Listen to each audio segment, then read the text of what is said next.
Comment récupérer l'attention des apprenants pendant un exposé? Bonjour à tous, je m'appelle Marine et je suis formatrice depuis 2014. Tu le sais comme moi, lors d'une journée de formation, il peut y avoir des temps qui sont un petit peu plus théoriques et donc qui émanent soit des apprenants, soit du formateur. Le formateur peut par exemple expliquer une théorie un peu complexe et les apprenants peuvent venir faire ce qu'on appelle classiquement un exposé pour retransmettre en fait le fruit de leur réflexion. Ce sont des moments qui peuvent être longs et où on peut perdre l'attention des apprenants simplement parce que la personne qui parle est en train de faire un monologue.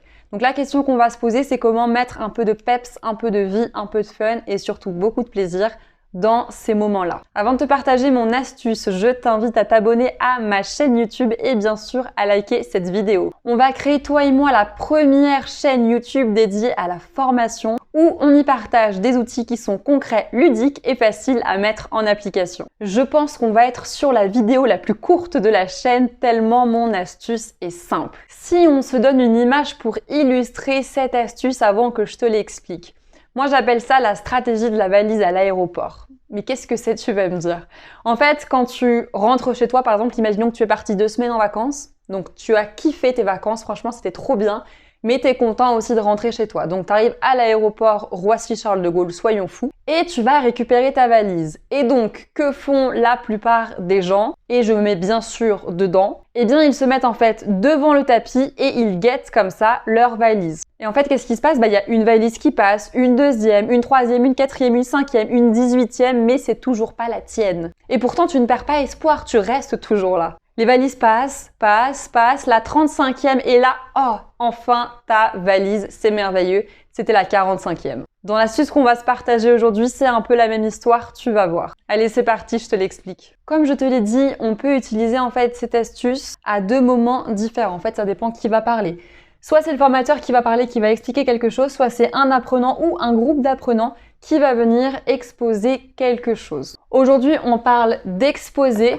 Et si tu me connais un peu, tu sais que je suis connue pour ne quasiment jamais faire de magistral dans les formations que j'anime. Donc ça pourrait te paraître un petit peu paradoxal que j'aborde ça, mais pas du tout. Moi-même, je vais te dire que je suis pour le magistral. À peu près à 10% dans une formation, c'est tout. Ça suffit largement parce que c'est prouvé que ce n'est pas du tout efficace en termes de compréhension et de rétention de l'information. Donc l'objectif aujourd'hui, c'est de se dire mais comment est-ce que je peux récupérer l'attention des apprenants pour que mon exposé soit productif? Si on part du principe que l'exposé émane du formateur, voici ce que je te propose. Moi, je te propose de préparer en fait des questions par rapport à ce que tu vas venir raconter. Donc préparer des questions en avance et en fait, avant que tu commences à prendre la parole, distribuer tes questions. Et donc, une question égale un apprenant. Donc, tu peux très bien faire des petites étiquettes, quelque chose qui ressemblerait à ça. Et soit tu mets la même question pour tout le monde, sauf qu'ils ne le savent pas, soit tu leur mets des questions différentes. Une question vraiment différente par personne.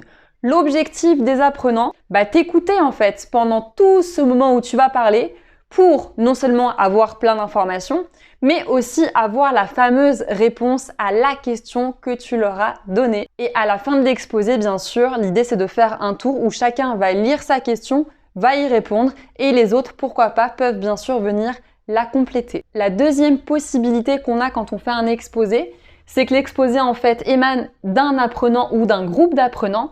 Et là, ce que je te propose en fait, c'est que ce soit le groupe lui-même qui va produire les questions.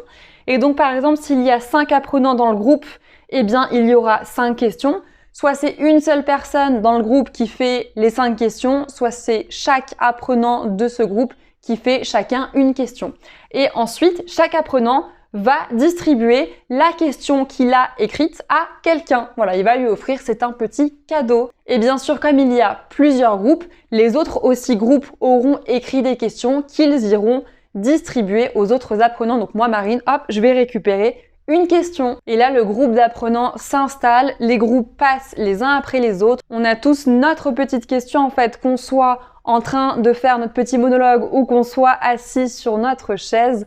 On a tous une mission. Et donc, tu l'auras compris, à la fin de l'exposé général, chacun prend sa question et à nouveau la lit à haute voix et apporte la réponse.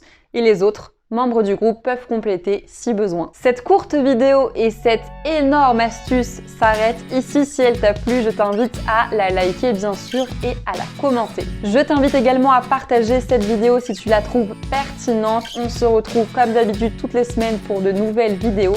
D'ici là, fais attention à toi et à bientôt. Ciao!